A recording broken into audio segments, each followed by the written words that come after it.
Hello, this is Chelsea Parkinson, and I'm going to be presenting to you the professional teaching standards. So this is my table of contents. This just kind of gives you an overview of what I'm going to be talking about during my presentation. I'm first going to be sharing with you what standards are involved in both in-task standards and SPA standards. I'm also going to talk about the comparison and themes of both standards. Then I'm going to be diving into the professional collaboration of both in-task and SPA standards. Then I'm going to be talking about data-driven instruction decision-making in both standards as well. And lastly, I'm going to be touching base on how teachers can improve practice and maintain expectations. So these are the in-task standards. If you don't know, in-task stands for Interstate Teacher Assessment and Support Consortium. So here you'll see 10 standards. First one is learner development. Second is learning differences. Then we have learning environments, content knowledge, application of content, assessment, planning for instruction, instructional strategies, professional learning and ethical practice, and leadership and collaboration. So these are all standards that outline what teachers should know or be able to do to ensure that students from grades of kindergarten through 12th grade are ready for college level courses. So these are the standards that they must meet in order to do that with their students. So I'm so sorry, let me go back. Here's just kind of more like the overall learning standards, whereas the SPA standards is more specific to the actual subject the teacher is teaching. So here we have SPA standards. SPA stands for Specialized Professional Associations. So for myself, I envision myself teaching anatomy, so I chose to focus more on the SPA standards for science. And it also stands for NSTA, Standards for Science Teacher Preparation. And they have a few more standards than the in-task. So they have content knowledge, content pedagogy, learning environments, safety, impact on student learning, and professional knowledge skills. So for the next couple slides, I'm just going to be tying into just comparing them and comparing the themes and my thoughts about those standards. So here we just have a couple examples of each in-task and SPA standard. So the first standard is learner development. So the learner development really dives into how learners can grow and develop. It also recognizes patterns of learning, with cognitive, linguistic, social, emotional, and physical areas that are designed to meet all aspects of learning styles. Then we have content knowledge, which is where a teacher should know the material that they're teaching. So they use central concepts, they use correct tools, they use structures of discipline, and really master in their content that they're teaching. And then standard number 10, leadership and collaboration. So this is a standard where the teacher should show appropriate leadership roles in the classroom and outside the classroom, and they take responsibility for student learning, and they collaborate well with their colleagues, their school administration, their students. So I'll dive into that a little bit later into the presentation. And then we have the SPA standards. So standard 1, content knowledge. I felt like this really compared well with obviously standard 4, content knowledge, just because it's in the SPA format, it's important to understand the knowledge of science when you're presenting it or teaching it. And it's really important to understand the core ideas and the concepts and science and engineering practices. So I think it's really important that teachers should know and be up to date with science knowledge. Then we have standard 3, learning environments, which is about engaging all students coming from different learning backgrounds. So it's important for the teacher to just identify appropriate learning goals. And it's also important that teachers create like an anti-bias, non-discriminatory, positive environment. And lastly, we have standard number 6, professional knowledge and skills. So the professional knowledge and skills is when teachers improve their knowledge on both science and pedagogy. So like I said, I'm going to be diving more into this further on in the presentation, but it's really important that teachers stay up to date with current information, especially with science, because science is changing every day. So it's important that teachers are wanting to improve their knowledge and improve their skills by collaboration. So, and these are some of the similarities that I found within these standards that I picked out. Equal learning opportunities, understanding topic of discussion, and curiosity about improving pedagogy.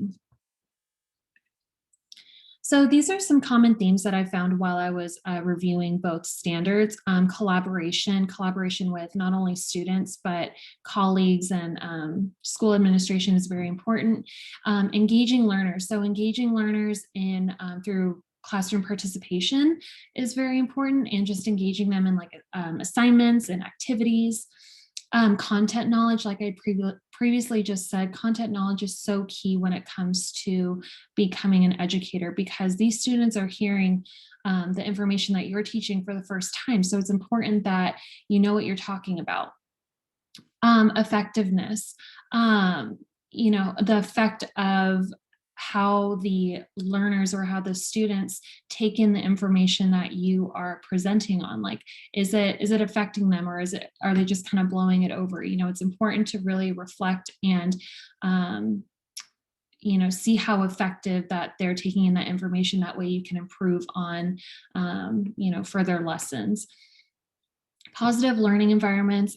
Supportive learning is very important in the classroom. So it's important to have a positive vibe in the classroom.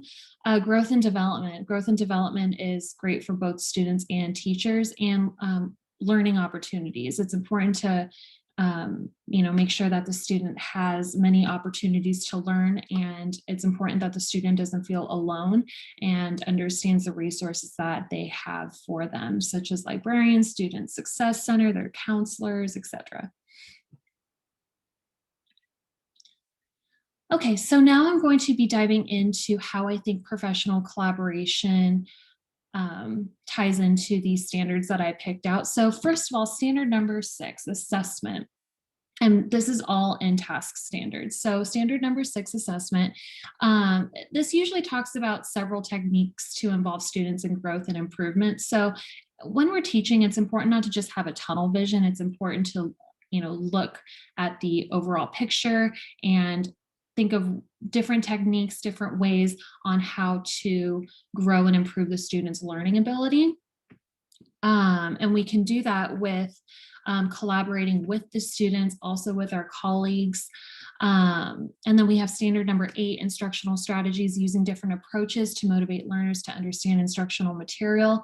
I think it's really important that we talk to our colleagues, we talk to the school administration to see what different approaches we can take so the student can learn more effectively. So for example, if you give out a test and they all bomb it, it's important to not move on and move on to the next chapter. It's really important to reflect and think, okay, what could I do differently? And it's important to maybe think of different approaches that could help motivate learners in the future to do better. Lastly, standard number 10, leadership and collaboration. Teachers collaborate with learners, families, colleagues, and school professionals. So exactly like I just said, a great leader will always ask for help. Help is never a bad thing. So it's important that as a leader, we need to use collaboration to our advantage. And I took this from a journal. Collaboration benefits not only for the students, but for the educator's own professional learning and pedagogy, content knowledge, and disciplinary tactics. So that just kind of supports my belief on collaboration.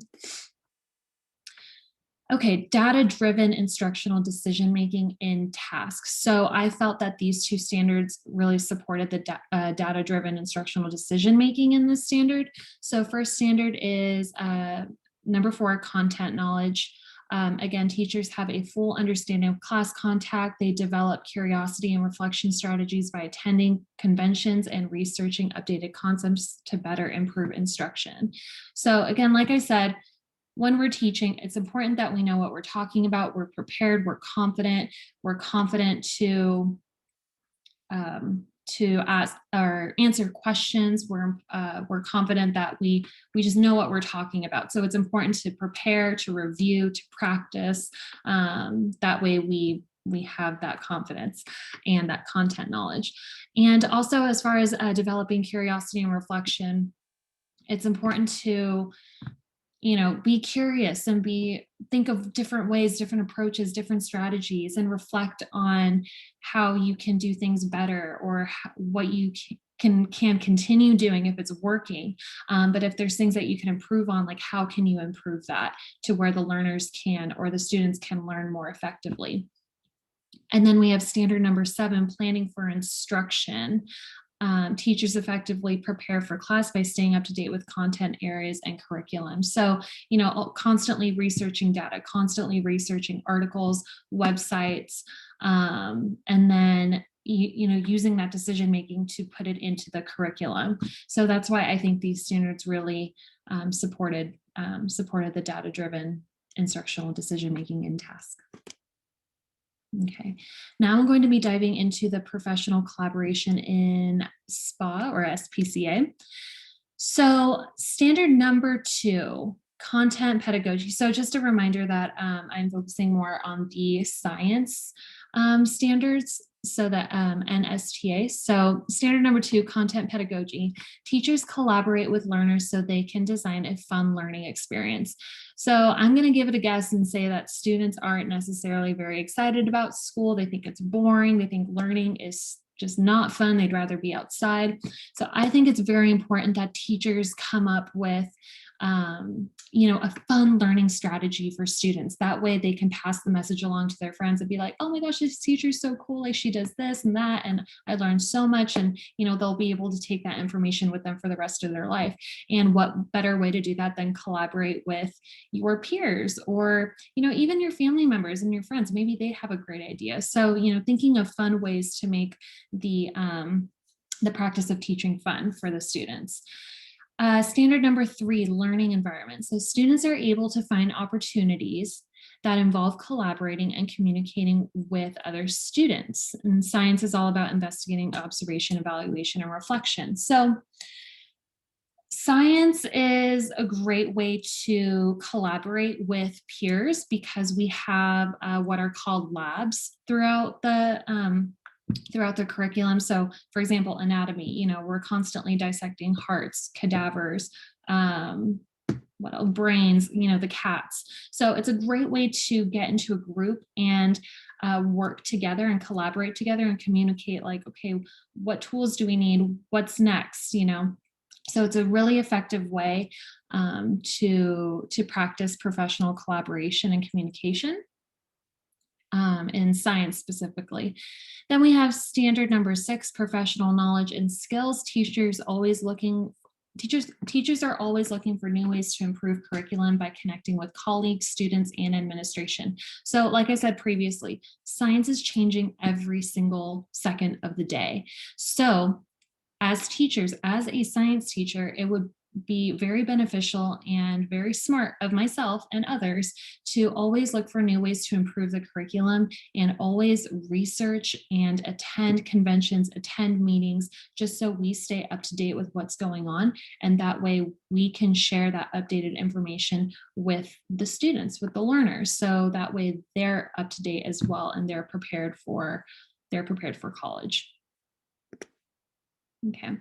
Data-driven instructional decision-making in SPCA standards. So these are the standards that I felt related most to this. So standard number 1, content knowledge. So like the in task, I felt the same way about standard number 1 in the SPCA. I'm sorry, SPCA. That's SPA standard. So teachers research and stay up to date with current scientific data. They connect with core ideas, concepts, and science practice in class instruction. So like I just said, very important to stay up to date with science knowledge and apply that to the curriculum. Standard number 2, content pedagogy. Teachers include current science content and concepts into the curriculum. And standard number 3, learning environment. Students are able to use decision-making skills and retrieve their own data through lab participation. So like I said earlier, lab is a really great way to make friends and get to know each other, practice professional communication, and really collaborate with each other. So, also creating a positive learning environment.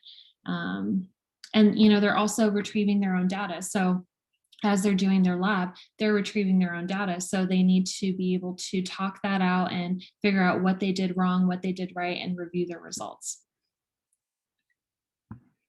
Okay, so teachers' expectations on improving practice. So I believe that teachers need to stay committed to their kids. So first day of school, the last day of school, teachers need to stay committed to their students. It's important that the students feel supported, and if the teachers have in their mind that I'm going to commit to my students full-heartedly all the way through, then the student is going to feel that. They're going to feel supported, and they're going to feel motivated to keep up with the class and to want to learn. Teachers need to have a deep understanding of the content. So again, like I've been saying, teachers just need to really understand content material and stay up to date, do their homework themselves, and really stay up to date and research and do their part as teachers. Educators need to use collaboration with their students, colleagues, and school administration. So collaboration is so important, and not only just in teaching, but in every aspect of everything. There's nothing that one person can do. There's everybody needs help. Everybody needs ideas. And, like I said before, it's very important to not have that tunnel vision. We need to be open-minded and talk to our colleagues and be like, hey, what did you do to this activity? What did you do in this lab? And then you can apply that to your class, and hopefully that'll work out the best for the student, because that's every teacher's goal, is just to make sure that the students are understanding the material and become successful in the class. And we cannot do that by ourselves. We have to do it with our colleagues, with our school administration.